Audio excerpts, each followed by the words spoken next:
Assalamualaikum warahmatullahi wabarakatuh. Hai anak-anak, kali ini Ibu akan menjelaskan materi paparan deskriptif, naratif, argumentatif, atau persuasif tentang produk atau jasa. Selamat mendengarkan. Berikut peta konsep materi yang akan kita pelajari pada pembelajaran kali ini. Paparan deskriptif, naratif, argumentatif, atau persuasif tentang produk atau jasa. Yang pertama, jenis paparan produk. Kedua, menyusun paparan persuasif produk. Ketiga, teknik persuasi. Berikut kompetensi dasar dan indikator pencapaian kompetensi pada pembelajaran kali ini. Kemudian tujuan pembelajaran pada pertemuan kali ini. Kemudian, apa sih pentingnya kompetensi yang akan kita pelajari pada pembelajaran kali ini? Jawablah dua pertanyaan berikut. Contoh salah satu jenis paparan produk. Kedua, keterkaitannya dengan kehidupan nyata. Ya, jawabannya betul. Dari keempat, gambar yang tampil pada layar yang kalian lihat adalah contoh dari jenis paparan produk, baik paparan produk deskriptif, naratif, argumentatif, ataupun persuasif. Lalu, kaitannya dengan kehidupan nyata, jika nanti kalian menjadi wirausaha, kalian dapat menggunakan menyusun paparan produk jualan kalian dengan tepat. Silakan berkelompok sesuai kebutuhan belajar kalian.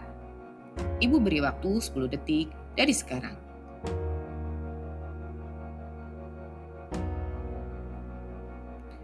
Selanjutnya, sebelum memulai sintaks 1, silakan kalian siapkan LKPD untuk dikerjakan.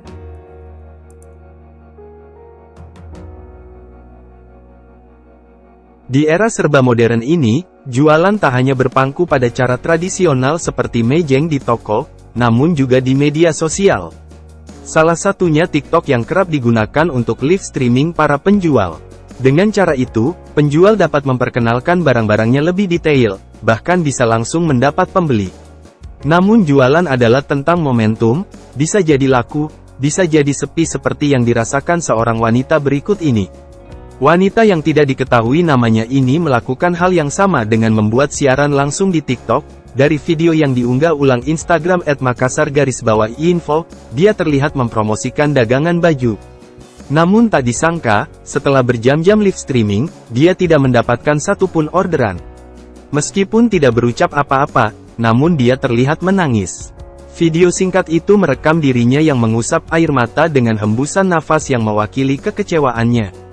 Lantas wanita ini mengungkap kesedihannya dalam cuitan Twitter, bahwa live tersebut telah dilakukannya selama 3 jam. Dia meneteskan air mata karena merasa lelah. Ngoceh 3 jam jualan di TikTok, nggak ada yang beli. Nangis karena capek aja, katanya dalam cuitan @koalabiru. Sementara unggahan Instagram itu dipenuhi komentar warganet yang memberikan pendapat perihal resiko berjualan yang memang tidak semuanya mulus. Hingga ada yang bersimpati untuk membeli dagangannya.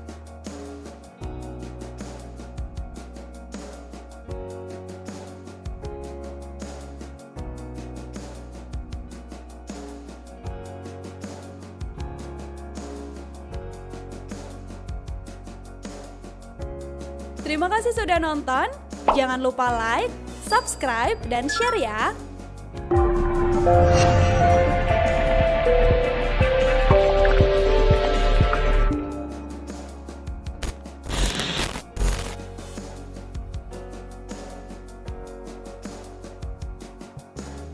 Setelah mengamati kasus tadi, silakan kalian jawab 2 pertanyaan berikut.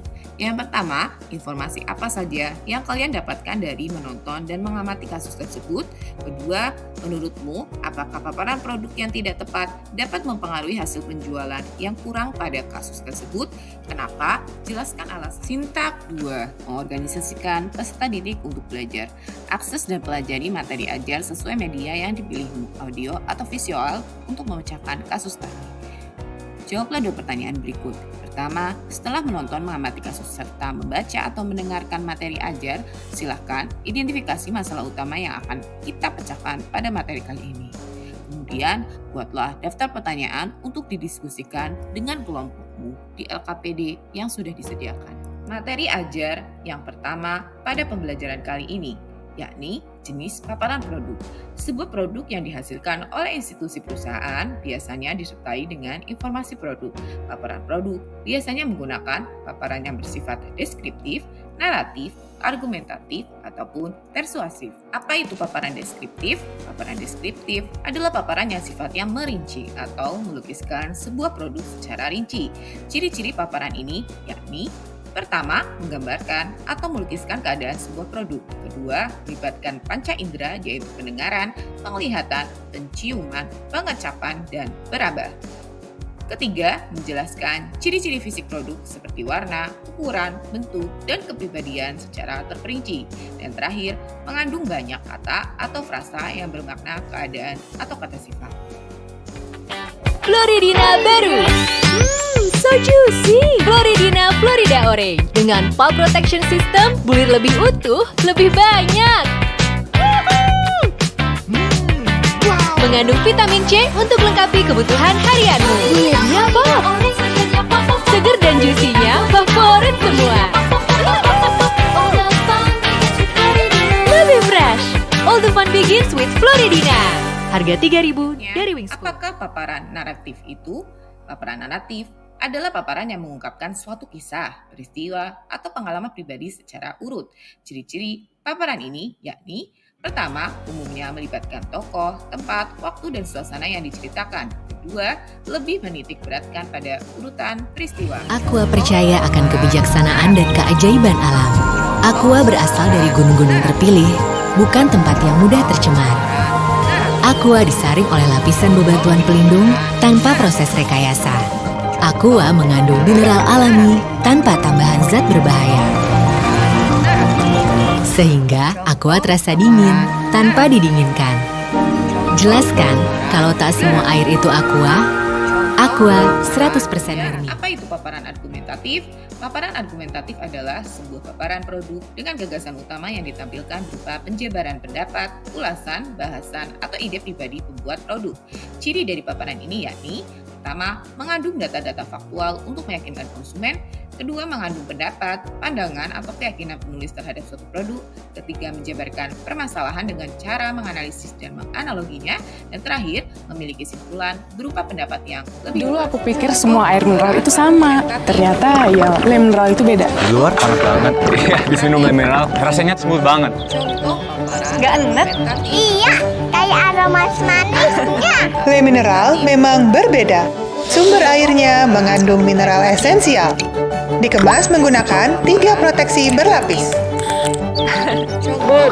Segernya. Bikin badan lebih enteng. Pilih sehat, pilih Le Mineral. Terakhir, apakah yang dimaksud paparan persuasif? Paparan persuasif merupakan paparan yang isinya berusaha untuk merebut perhatian pembaca dan membujuk untuk mengikuti kemauan pembuat paparan.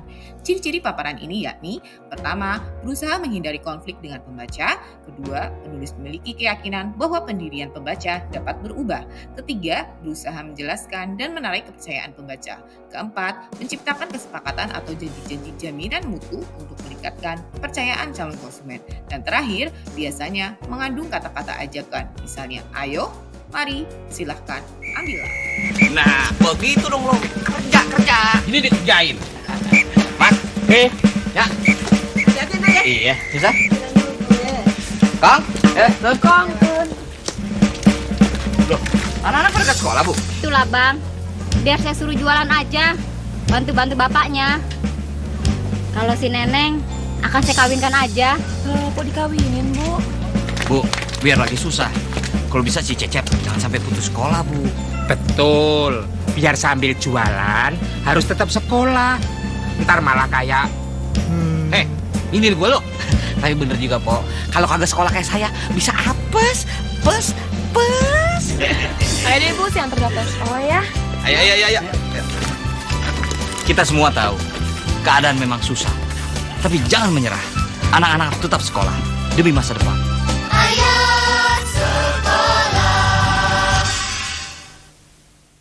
Materi ajar yang kedua, menyusun paparan persuasi promosi. Penyusunan narasi persuasif yang efektif memerlukan kemampuan dalam memanfaatkan alat-alat persuasif, yakni bahasa, nada atau intonasi di dalam pesan yang disampaikan, pengaturan pesan yang sistematis, dan kewenangan menyampaikan pesan. Alat-alat persuasif. A. Bahasa merupakan alat komunikasi yang berfungsi sebagai penyampai pesan dari seorang kepada orang lain. B. Nada atau intonasi. Dalam hal menyusun narasi tertulis, pengarang harus pandai menentukan nada atau intonasi narasi persuasi yang dibuatnya. C. Detail pesan yang disampaikan harus diuraikan secara deduktif, yaitu dimulai dari penjelasan hal umum hingga ke penjelasan hal khusus secara mendetail. D. Pengaturan pesan yang sistematis menggunakan prinsip mengubah keyakinan dan cara pandang. Artinya, dalam pengaturan detail pesan tersebut diupayakan mampu mengarahkan keyakinan dan cara pandang para penerima pesan. E. Kewenangan menyampaikan pesan biasanya hanya dimiliki oleh lembaga struktural yang memiliki jalur komando ke bawah dan bersifat memaksa. Contohnya yaitu ajakan untuk tidak membuang sampah sembarangan dengan ancaman denda. Materi ajar yang ketiga, teknik persuasi. Penyusunan narasi persuasif yang baik harus didasarkan atas fakta atau bukti konkret. Penyusunan narasi tidak hanya mengandalkan argumentasi, tetapi juga disertai bukti nyata. Berikut teknik persuasi. A. Penggunaan akal pikiran atau rasionalisasi. Dasar rasionalisasi tersebut mungkin bukan merupakan penyebab langsung dari sebuah persoalan yang akan dipaparkan. Kebenaran yang digunakan semata-mata hanya berfungsi sebagai dasar argumentasi agar sikap, keinginan, keputusan, atau tindakan yang telah diambil dapat diterima dan dibenarkan oleh penerima pesan. B. Identitas diri. Dalam melakukan persuasi, seseorang harus dapat mengidentifikasi dirinya dan penerima pesan. Identifikasi tersebut meliputi situasi, kondisi, dan tempat penyampaian narasi. C. Sikap mental yang menyesuaikan keadaan atau konformitas. Merupakan suatu tindakan yang bertujuan untuk memposisikan diri serupa dengan suatu keadaan lain. D. Membujuk orang lain untuk menerima suatu keyakinan atau sugesti. Merupakan sebuah upaya membujuk orang lain dengan cara memberikan stimulus untuk menerima suatu keyakinan tertentu. Semakin berwibawa seseorang atau lembaga tersebut, maka semakin efektif teknik sugesti ini. E. Kompensasi merupakan usaha untuk mencari suatu hak baru yang dapat digunakan untuk mempengaruhi orang lain. F. Membalikan posisi sebuah benda atau proyeksi. Merupakan teknik yang dilakukan dengan cara membalikan posisi sebuah keadaan. Dalam teknik ini, sesuatu yang awalnya merupakan subjek diposisikan menjadi objek. Kondisi sifat atau watak seseorang yang diproyeksikan tidak lagi sebagai sifatnya, tetapi dikondisikan sebagai sifat dan watak orang lain demi mempengaruhi keputusan penerima pesan yang akan dipersuasi. K. Mengganti objek pembicaraan. Dalam menyampaikan paparan persuasif, objek pembicaraan dapat digantikan dengan objek lain yang memiliki penyebab konflik lebih kecil. Proses penggantian ini sekaligus akan mengubah emosi negatif dari objek aslinya. Contohnya, penyebutan istilah pelaku kejahatan akan lebih nyaman didengar jika diganti dengan istilah kambing hitam. Sintak 3. Membimbing penyelidikan. Silakan cari alternatif jawaban atas daftar pertanyaan yang dibuat dari sumber yang telah disediakan pada LKPD yang kalian kerjakan. Kemudian diskusikan dan pilih alternatif jawaban terbaik menurut kelompok. Sintak 4. Mengembangkan dan menyajikan hasil. Pertama, silakan mendesain paparan deskriptif naratif argumentatif atau persuasif tentang produk atau jasa dengan kelompokmu sesuai pemetaan sebelumnya. Kedua, silakan mempresentasikan hasil diskusi serta kesimpulan presentasi kelompokmu di depan kelas dengan menampilkan LKPD yang telah dikerjakan. Sintak 5. Menganalisis dan mengevaluasi proses pemecahan masalah. Pertama, buatlah refleksi atau evaluasi atas materi yang telah didiskusikan bersama dan mintalah penguatan atau penjelasan oleh gurumu. Kedua, tuliskan materi apa saja yang kalian telah kuasai dan tidak. Bukan LKPD yang telah dikerjakan di meja guru di depan kelas setelah mengerjakan asesmen tadi.